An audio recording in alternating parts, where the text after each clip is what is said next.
A monstrous match. Tonight, the shadows writhed with anticipation.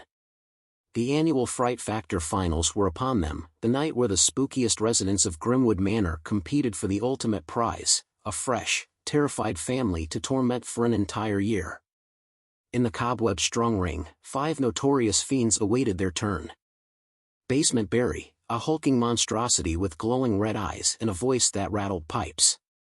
Fear Factor, 8 out of 10, Intimidation, 9 out of 10, Surprise, 2 out of 10. Attica Agnes, a wizened hag with a collection of unsettling trinkets and a cackle that curdled milk. Fear Factor, 7 out of 10, Creepiness, 10 out of 10, Surprise, 5 out of 10. Window Weeper William, a spindly figure with elongated limbs and eyes that seemed to melt into the night.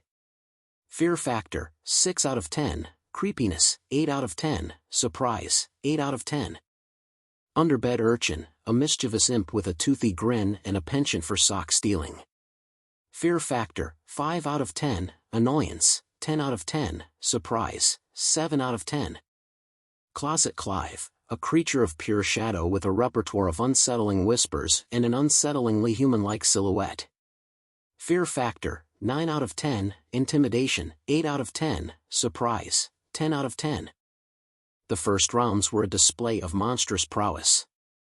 Barry stomped around the basement, his bellows echoing through the pipes, causing cracks to spiderweb across the ceiling.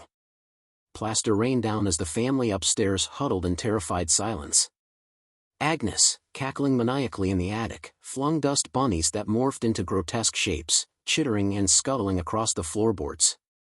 One, resembling a monstrous spider, scuttled towards a cobweb-covered window.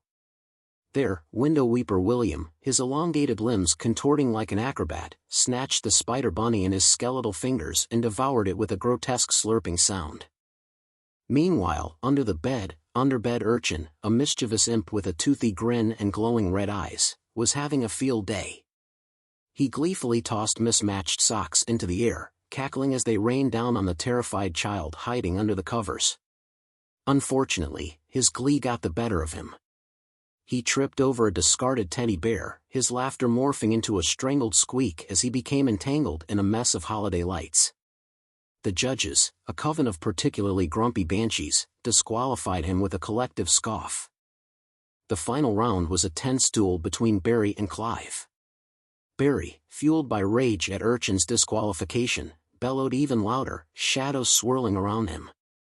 However, the effect was somewhat diminished by a malfunctioning boiler that kept emitting a loud whooshing sound, drawing giggles from the banshees.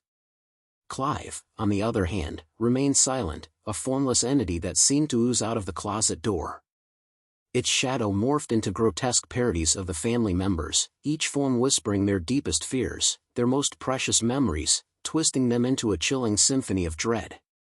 The banshees, their amusement replaced by chills, huddled together, their decision clear. Clive, the master of shadows, was declared the champion. He oozed back into the closet, a satisfied hum filling the air. The family upstairs, sensing an unsettling shift in the atmosphere, huddled together, their wide eyes reflecting the faint glow emanating from beneath the closet door. Clive, it seemed, was going to have an exceptionally fun year.